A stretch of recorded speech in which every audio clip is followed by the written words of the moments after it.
Lisa décide de faire une surprise à son petit ami, Max, et se retrouve sur le pas de la porte de la femme de ce dernier, Kate. Les deux femmes s'allient pour se venger de Max, mais au fur et à mesure que leur plan se met en place, Lisa se retrouve coincée dans un nouveau tissu de tromperie. Alors que le soleil se couche sur la ville, Lisa, une avocate de 28 ans, sort de son bureau pour aller chercher son fiancé, Max, qui l'attend près de sa voiture avec un bouquet. Bien que datant de seulement 3 mois, leur relation était déjà profonde et ils allaient bientôt se marier. CIST pour toi, sourit Max en tendant les fleurs à Lisa. Merci. Elles sont magnifiques, a répondu Lisa, les yeux illuminés.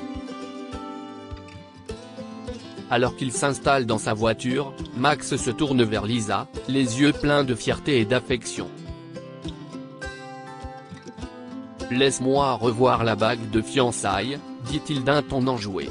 Je veux voir à quel point elle te va bien. Alors que Lisa tendait la main, Max remarqua une bague ancienne à l'un de ses doigts. CIST quoi cette autre bague ? Demanda-t-il. CIST un héritage familial, explique Lisa. Elle a l'air très chère, dit-il alors qu'il s'éloignait en voiture. Lisa acquiesça, une pointe de fierté dans la voix. Oui, il a de la valeur, mais il est précieux pour moi en tant que souvenir. Max a ensuite révélé que son père était hospitalisé et devait subir une intervention chirurgicale coûteuse.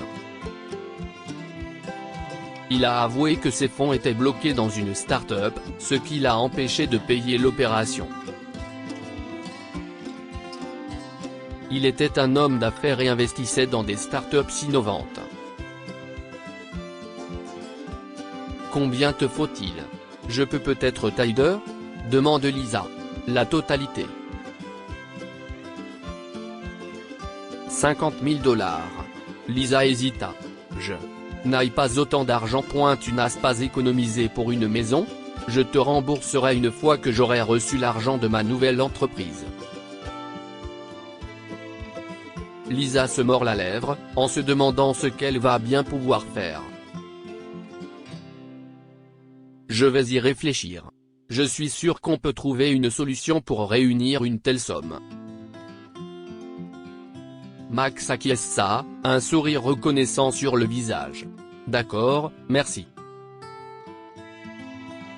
Soudain, le téléphone de Max sonna et il répondit. Au bout du fil, il dit que CIST sa femme de ménage qu'il informe d'une inondation dans son sous-sol. Il exprime ses regrets à Lisa, « Je suis désolé, mais je dois m'occuper de ça. Je ne peux pas aller dîner avec tes parents. » Lisa éprouve un mélange de compréhension et de déception. Je sais que CIST est important, mais je suis quand même triste que tu manques ce dîner. Pourquoi pas demain ? Nous pourrons remettre ça à plus tard. Max semblait navré. Je suis vraiment désolé, Lisa. C'était inattendu.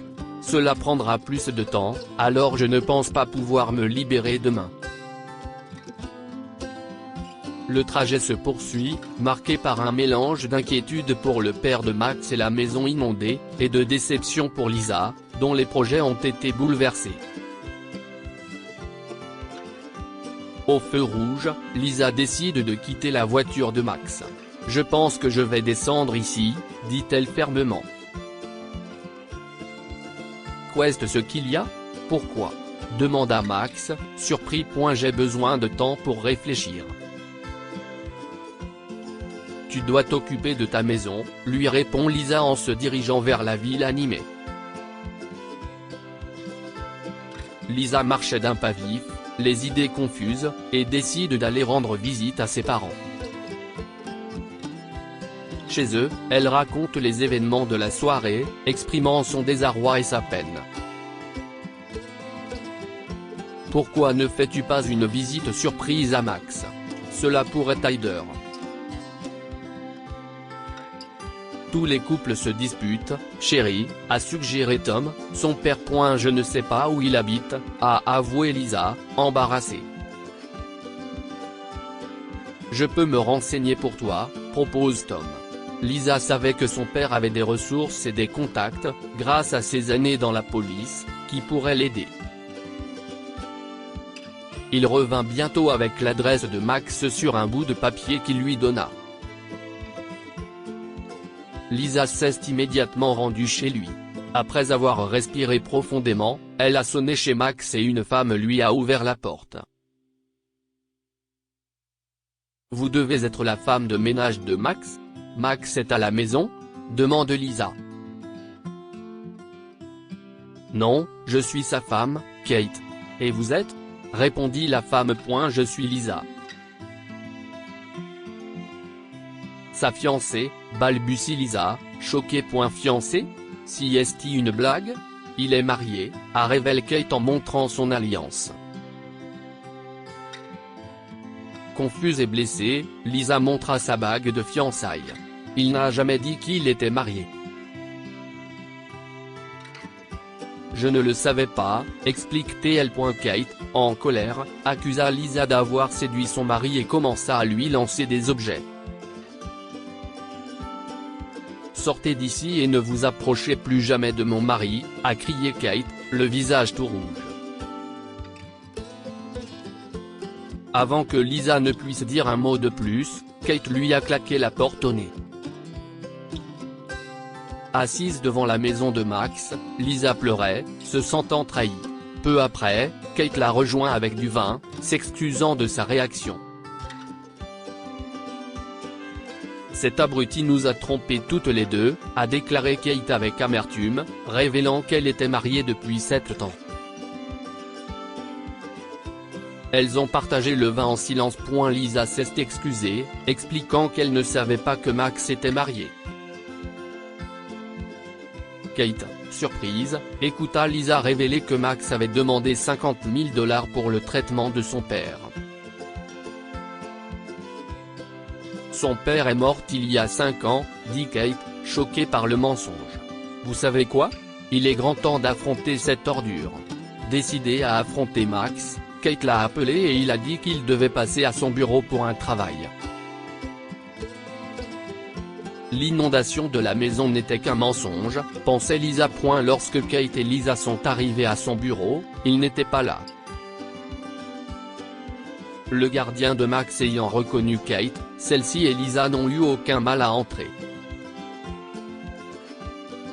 Profitant de la situation, les deux femmes ont fouillé son espace de travail.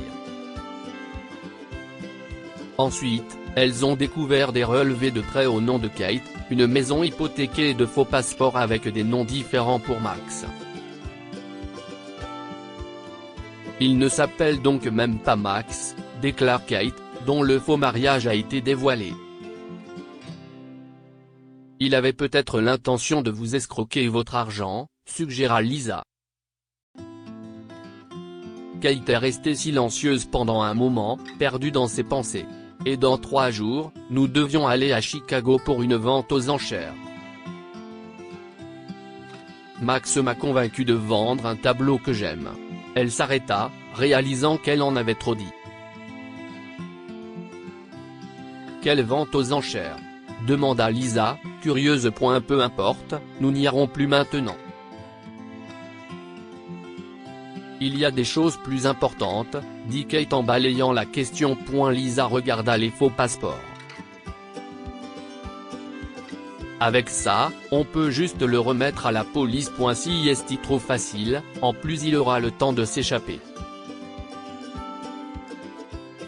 Je veux voir sa tête quand il réalisera qu'il a tout perdu, dit Kate, la voix dure. Transférez-lui l'argent, a-t-elle suggéré, et nous suivrons l'endroit où il le retire avec la police. J'économise pour une maison et je ne veux pas tout perdre, hésita Lisa. Voulez-vous le mettre derrière les barreaux ? demande Kate, le regard intense. Lisa acquiesce, oui, je le veux. Faisons le transfert, alors. Lisa appela Max et organisa un déjeuner. Salut, Max, dit Lisa d'une voix soigneusement neutre. Voudrais-tu qu'on déjeune ensemble aujourd'hui? Bien sûr, Lisa. Je peux passer te prendre chez toi. Dans 1 heure, par exemple? La voix de Max était décontractée. Après l'appel, le téléphone de Kate a sonné. Si est Max, a-t-elle chuchoté à Lisa. Elle répondit froidement, « Allô? Salut, Kate, dit Max. Je vais être en retard à la maison. Ne m'attends pas. Point d'accord, Max, répond Kate, la voix posée. Point au déjeuner, Lisa a effectué le transfert. Max, j'ai décidé de te donner l'argent pour le traitement de ton père. Si est-il vrai? Lisa, si est-il. Merci beaucoup, dit Max, le visage illuminé. Lisa se força à sourire, le cœur serré. Après le transfert, ils terminèrent leur repas en silence, Max ne se rendant pas compte du piège qui lui était tendu. Après le déjeuner, ils se sont rendus en voiture chez Lisa. Max demanda à utiliser la salle de bain avant de partir.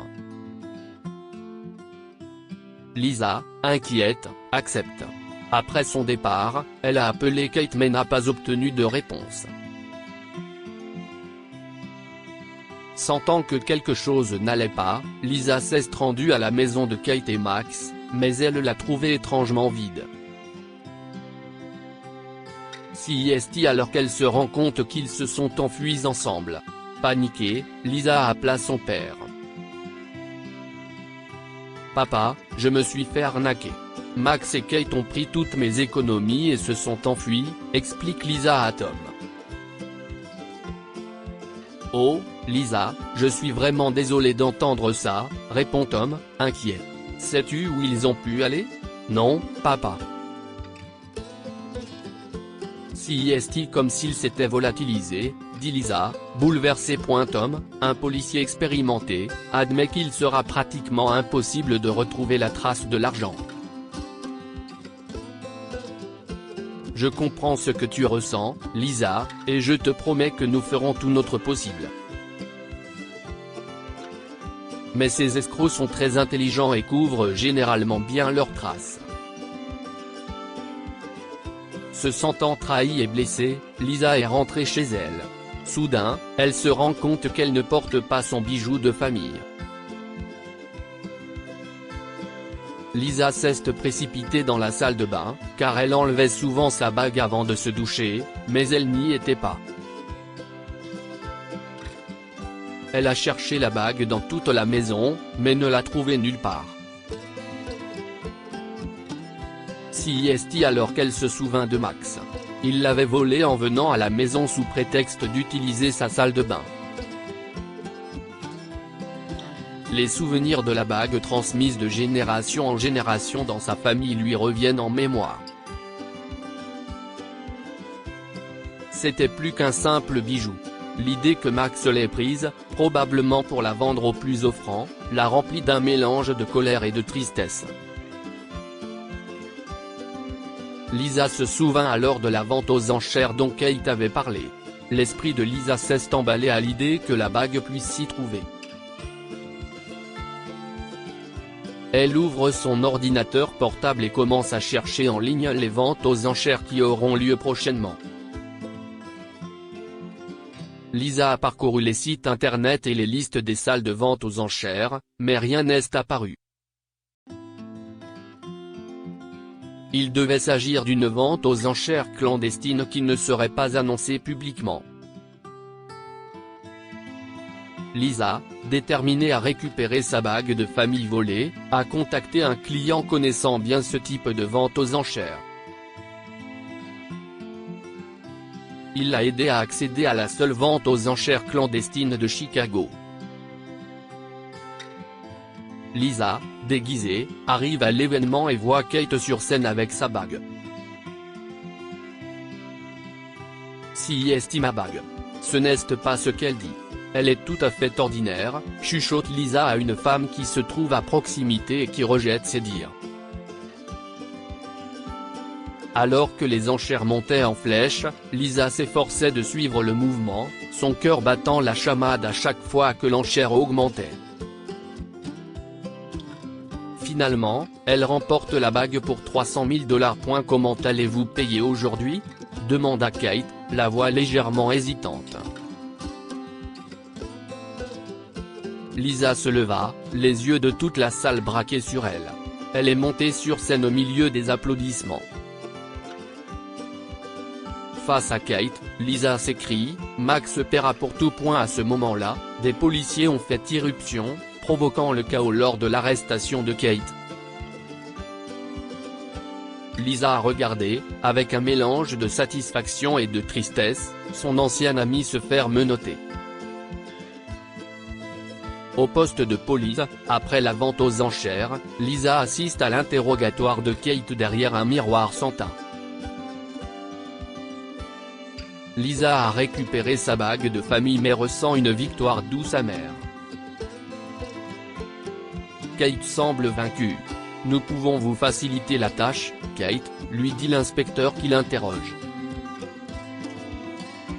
Mais vous devez tout nous dire. Où est Max ? Kate hésite, puis acquiesce, je vous dirai où il est, mais je veux un arrangement. Une réduction de peine. Elle a donné l'adresse où Max se cachait. Plus tard, Lisa assiste à l'arrivée de Max, qui n'a plus rien de suave. Dans la salle d'interrogatoire, l'inspecteur l'a confronté. « Vous avez de gros problèmes, Max », a-t-il déclaré. Fraude, vol, usurpation d'identité. Kate nous a tout raconté. Max, réalisant sa situation, prend un air vaincu.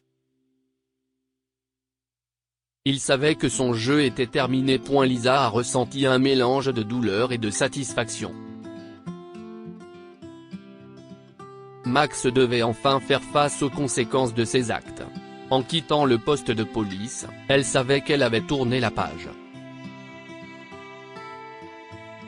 Elle était prête à reconstruire sa vie avec les leçons qu'elle avait apprises. Elle s'avança dans la nuit, prête à prendre un nouveau départ. Dites-nous ce que vous pensez de cette histoire et partagez-la avec vos amis. Elle pourrait égayer leur journée et les inspirer.